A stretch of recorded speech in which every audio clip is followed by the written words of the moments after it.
రాజ్యాంగ విలువల్లో ప్రేమను రద్దు చేయాలి.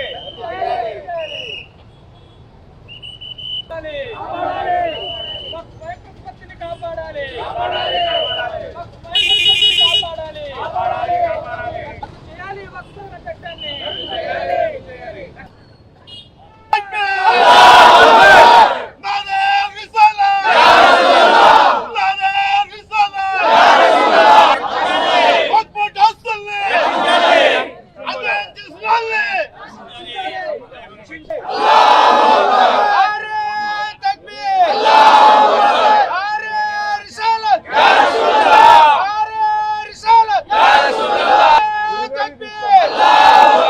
నా పేరు మహమ్మద్ జవహర్ అలీ. నేను ముస్లిం అడ్వకేట్స్ అసోసియేషన్ రాష్ట్ర అధ్యక్షుడిని. ఈ రోజున భారతదేశంలో నిన్నటి రోజున పాస్ అయినటువంటి వక్ఫ్ బిల్లు చట్టంగా రూపొందించడం జరిగింది. దాని మీద నిరసన వ్యక్తం చేస్తూ ముస్లిం సోదరులందరూ కూడా రోడ్ల మీదకి రావాల్సిన పరిస్థితి. ఇలా చేయాలనే ఉద్దేశంతోనే, కుట్రతోనే ఈ ముస్లిం సమాజాన్ని వేరు చేసి చూపించాలనే దురుద్దేశంతో ఈ రకమైనటువంటి బిల్లును తీసుకురావడం జరిగింది. అల్లాహ్ పేరుతో ఇచ్చినటువంటి వక్ఫ్ ఆస్తుల్ని పూర్తిగా కాజేయడానికి, ముస్లింలకు లేకుండా చేయడానికి ఏమైనా చెప్తే పార్లమెంట్లో అన్ని చోట్ల ఏం చెప్తున్నారంటే అందరూ దోచుకు తింటున్నారని. ఎలకలు పందికొక్కుల్లాగా తింటుంటే కనబడితే ఇంట్లో ఇల్లు తగలబెట్టేస్తామా?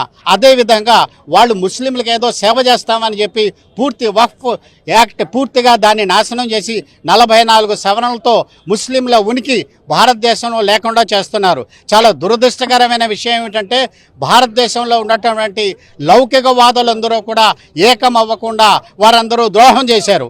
ఖచ్చితంగా తెలుగుదేశం పార్టీ అలాగే జేడీయూ వీళ్ళిద్దరూ కలిసి నితీష్ కుమార్ గారు తప్పకుండా లౌకికవాదులుగా ముస్లింలకు సమాజానికి సహాయం చేస్తారనుకున్నాం, కానీ అలా జరగలేదు. కానీ అభివృద్ధి పేరుతో రాష్ట్ర అభివృద్ధి కోసం ముస్లింలను బలి చేసి వారి సమాధుల మీద అభివృద్ధి కట్టడాలు కట్టాలనే ప్రయత్నాలు జరుగుతున్నాయి. చాలా దురదృష్టకరమైన విషయం.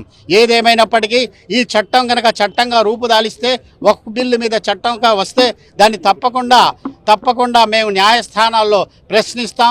దాన్ని ఖచ్చితంగా వెనక్కి వెళ్ళేలా చేస్తాం. ఎందుకంటే ఇది పూర్తిగా రాజ్యాంగ వ్యతిరేకమైనది.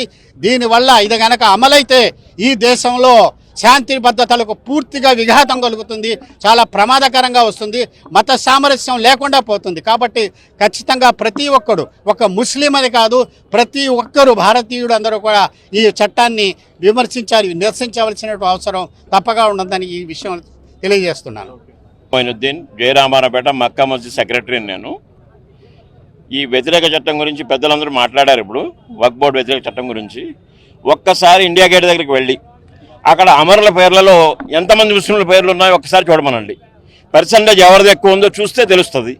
అప్పట్లో స్వాతంత్రం సిద్ధించడం కోసం అమరులైన వాళ్ళలో ముస్లింల పేర్లు ఎక్కువ శాతం ఇండియా గేట్ మీద రాశారు. ఊరికనే రాయరు కదండి.